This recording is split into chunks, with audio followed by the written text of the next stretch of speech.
মানুষ তার ভালোবাসায় ভেদাভেদ করলেও পশুরা কিন্তু তাদের ভালোবাসায় ভেদাভেদ করে না। আশা করছি এই গল্পটা শুনে অনেকেই চোখের জল ধরে রাখতে পারবে না। এক রাজ্যে এক কৃষক তার ছোট্ট একটা ফ্যামিলি নিয়ে খুব সুন্দরভাবে জীবনযাপন করছিল। বিয়ের অনেক বছর পর তাদের একটা মাত্র পুত্র সন্তান হয়, তার নাম রাখা হয় মিলন। মিলনের যখন বয়স 1 বছর হয় তখন তার খেলার সাথী হিসাবে সেই কৃষক বাড়িতে একটি বাচ্চা ছাগি নিয়ে আসে। তার নামটা মিলনের সাথে মিলিয়ে নাম রাখা হয় মিনি। মিলন আর মিনি তারা একে অপরের সাথে খেলা করতো, কখনো কখনো মিলনের খাবার মিনি খেয়ে নিত, কখনো তারা একে অপরের সাথে ঘুমাতো। এভাবে আরো 4 বছর কেটে যাওয়ার পরে, অর্থাৎ মিলনের যখন বয়স 5 বছর হয়, তখন সেই রাজ্যে কিছু অসাধু মানুষ সাধুর বেশ ধারণ করে প্রবেশ করে। তারা সাধারণ মানুষকে হাতের কলা কৌশল এবং জাদুর দ্বারায় বোকা বানিয়ে ভয় দেখিয়ে টাকা পয়সা সোনাদানা লুট করতো। এই ভণ্ড সাধুদের মধ্যে এরকমই একজন অসাধু ব্যক্তি একদিন ওই কৃষকের বাড়িতে এসে পৌঁছায়।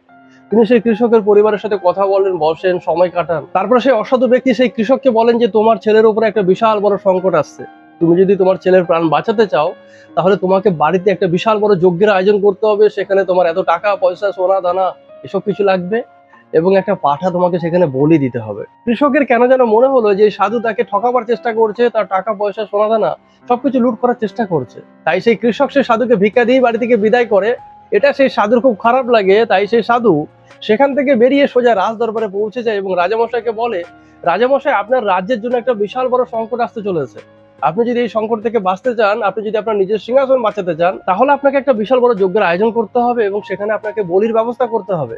এবং যাকে আপনি বলি দেবেন তার বয়সটা 5 বছরের কাছাকাছি হতে হবে, তার শারীরিক বর্ণনা এরকম এরকম হতে হবে। এই সাধু বলিতে যে 5 বছরের ছেলেটিকে দিতে হবে বলে এবং তার যে বর্ণনা দেয় সেটা সম্পূর্ণই ওই কৃষকের ছেলে মিলনের সাথে মিলে যায়। এরপরে রাজামশাই চিন্তায় পড়ে যায় যে আমাকে আমার রাজ্য বাঁচাতে গেলে তো বলি দিতে হবে। তাই তিনি তার সিপাহীদের বললেন যে সাধু যেরকম বাচ্চার কথা বলছে তোমরা দল বেঁধে বেঁধে সারা রাজ্যে ছড়িয়ে পড়ো, দেখো কার বাড়িতে এরকম বাচ্চা আছে। যথারীতি সিপাহীরা দল বেঁধে বেঁধে সারা রাজ্যে ঘুরে বেড়াচ্ছে সেই বাচ্চাটির সন্ধানে। 4-5 দিন পর যখন একদল সিপাহী সেই কৃষকের বাড়িতে আসে এবং তার সন্তান মিলনের বর্ণনা নেয়, তখন সেই কৃষক সে সিপাহীদের জিজ্ঞাসা করে যে এসব কিছু কেন নেওয়া হচ্ছে। তখন সিপাহীরা বলে যে আমাদের রাজ্যে একটা বিশাল বড় সংকট আসতে চলেছে এবং সেই সংকট থেকে মুক্তি পাওয়ার জন্য রাজামশাই এই বলির ব্যবস্থা করেছে যেখানে এরকম একটা 5 বছরের বাচ্চার প্রয়োজন।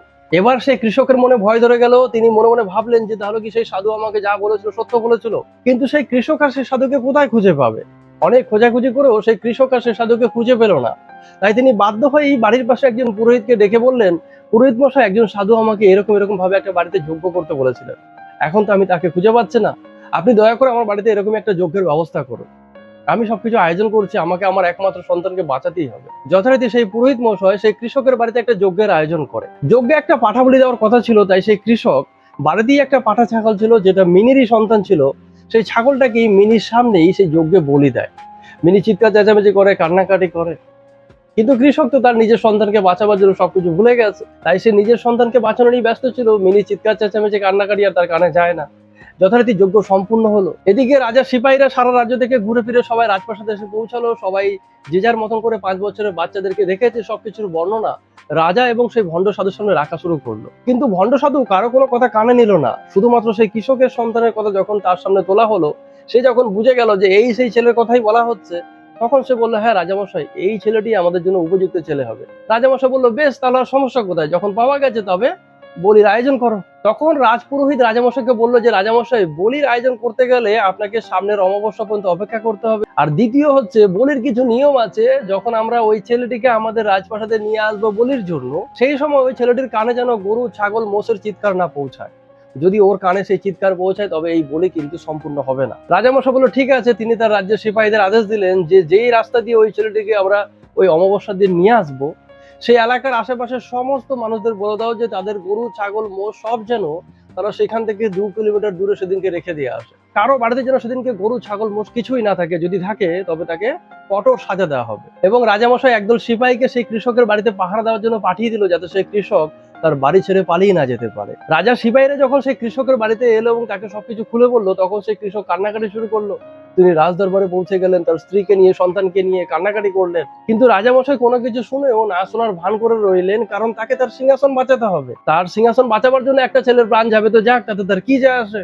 হাজার চেষ্টা করেও কৃষক যখন রাজামশাইকে রাজি করাতে পারলেন না, তখন কৃষক তার সন্তান এবং স্ত্রীকে নিয়ে কাঁদতে কাঁদতে বাড়ি ফিরে আসে। বাড়ি ফিরে এসে কৃষক দেখেন তার সেই পোষা মিনি কোথায় যেন চলে গেছে। কৃষক তার সন্তানকে নিয়ে এতই ব্যস্ত ছিল যে মিনি চলে গেছে তাকে আর খুঁজতে যাওয়া বা তার জন্য কান্নাকাটি করা কৃষকের পক্ষে সম্ভব না। তিনি তার সন্তানের জীবন নিয়ে চিন্তায় ছিলেন। যথারীতি 22 দিন পর সেই অমাবস্যার দিন যেদিন এই বলি হবে, সেদিন রাজামশাই, রাজপুরোহিত এবং সেই ভণ্ড সাধু এবং সঙ্গে করে কিছু সিপাহীকে নিয়ে সেই কৃষকের বাড়িতে এসে পৌঁছায়। কৃষক অনেক চেষ্টা করে, সেদিনও রাজামশাইয়ের হাতে পায়ে ধরে কান্নাকাটি করে, কিন্তু কিছুতেই রাজামশাই সেই কৃষকের কথা শোনে না। কৃষকের সন্তানকে যখন তার মা বাবার কোল থেকে কেড়ে হাতের পিঠে করে তুলে নিয়ে যাওয়া হচ্ছে, কৃষকের সন্তান তার মা বাবাকে কাঁদতে দেখে সেও কাঁদতে থাকে। রাজা সিপাহীরা হাতে মশাল জ্বালিয়ে রাস্তা দুদিক আলো করে সামনের দিক থেকে এগিয়ে যাচ্ছে। পেছনে একটি ঘোড়ার গাড়ি করে রাজামশাই, সে রাজপুরোহিত এবং সে ভণ্ড সাধু তিনজনে আসছিলেন। মাঝখানে একটি হাতের পিঠে বসে মলয় এখনো কাঁদছিল। কিছু সময় এভাবে যাওয়ার পরে মলয়ের কান্নার শব্দ শুনে কোথা থেকে যেন একটা ছাগল চিৎকার করতে করতে তার কাছে এসে পৌঁছে যায়। এই দেখে রাজা, পুরোহিত, ভণ্ড সাধু, সেই সিপাহীরা সবাই সেখানে থমকে দাঁড়ায়। তারা বুঝে উঠতে পারছে না যে এই ছাগল এখানে কোথায় থেকে এলো। এই এলাকায় তো কোনো ছাগল গরু মোষ থাকার কথা না, এই ছাগল কোথা থেকে এলো? সেই ভণ্ড সাধু তখন রাজামশাইকে বললো যে রাজামশাই, আপনি চিন্তা করবেন না, কোনো সমস্যা হবে না, আপনি চলুন, আগে এগিয়ে চলুন, আজকে এই বলি সম্পূর্ণ করতে হবে। তখন রাজপুরোহিত রাজামশাইকে বললো যে রাজামশাই, মাফ করবেন, এই বলি যদি আপনি সম্পূর্ণ করেন তবে আপনার মঙ্গলের চেয়ে অমঙ্গল হওয়ার সম্ভাবনাই বেশি। আপনি একবার ভেবে দেখুন যে এখানে তো 2 কিলোমিটারের মধ্যে কোথাও কোনো ছাগল গরু মোষ থাকার কথা না, তাহলে এই ছাগল কোথা থেকে এলো? ঈশ্বর নিশ্চয়ই এই বলি চাইছে না, তাই দয়া করে আপনি এই বলি বন্ধ করুন। তখন রাজা বললো যে তাহলে আমার সিংহাসনের কি হবে?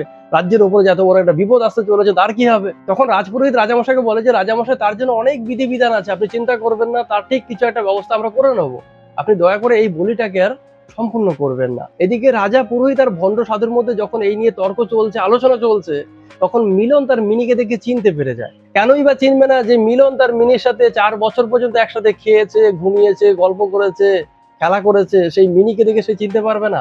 তাই তো সেই মিনিও তার কান্নার শব্দ শুনে চিনতে পেরেছে, তাই তো সেই মিনি তার কান্নার শব্দ শুনে দৌড়ে তার কাছে চলে এসেছে। যথারীতি মিলনকে হাতের পিঠ থেকে নাবি দেওয়া হয়, সে এসে মিনিকে জড়িয়ে ধরে এবং তাকে আদর করতে থাকে। শেষমেশ রাজামশাই আদেশ দিল যে না, এই ছেলেটিকে আর বলি দেওয়া হবে না, তোমরা এই ছেলেটিকে তার মা বাবার কাছে ফিরিয়ে দিয়ে আসো। যথারীতি সিপাহীরা মিলনকে আবার হাতের পিঠে তুলে তার বাড়ির উদ্দেশ্যে রওনা শুরু করে। মিনিও তাদের পেছনে পেছনে যেতে থাকে, কিন্তু বাড়ির কাছাকাছি আসতে মিনি যখন বুঝে যায়, সেই জায়গাটাকে সে যখন চিনতে পারে, তখন রাত্রের অন্ধকারে মিনি যেন কোথায় আবার লুকিয়ে পড়ে। এদিকে সেই ভণ্ড সাধু রাজামশাইয়ের সাথে যখন রাজপ্রাসাদে ফিরে আসছিলেন, তখন তিনি এক অজুহাত দেখিয়ে সেখান থেকে রাত্রের অন্ধকারে পালিয়ে গেলেন। সেই ভণ্ড সাধু বুঝে গেছিল যে রাজা যদি কোনোভাবে কৃষকের কাছ থেকে আমার সত্য জেনে যান, তবে তিনি আমাকে প্রাণে ছাড়বেন না। তাই সেই সাধু রাত্রের অন্ধকারে সে রাজ্য ছেড়ে পালিয়ে গেল। যথারীতি সিপাহীরা যখন মিলনকে নিয়ে তার বাড়িতে প্রবেশ করলো, তখনও তার মা বাবা কান্না করে যাচ্ছিল। তার মা বাবা মিলনকে দেখতে পেয়ে আরো জোরে জোরে কাঁদতে শুরু করলো। সিপাহীরা সে কৃষককে বললো যে তোমাদের ছেলের ভাগ্য খুব ভালো, আজকে একটা ছাগল তার প্রাণ বাঁচিয়ে দিয়েছে, তাকে আর বলি করা হবে না।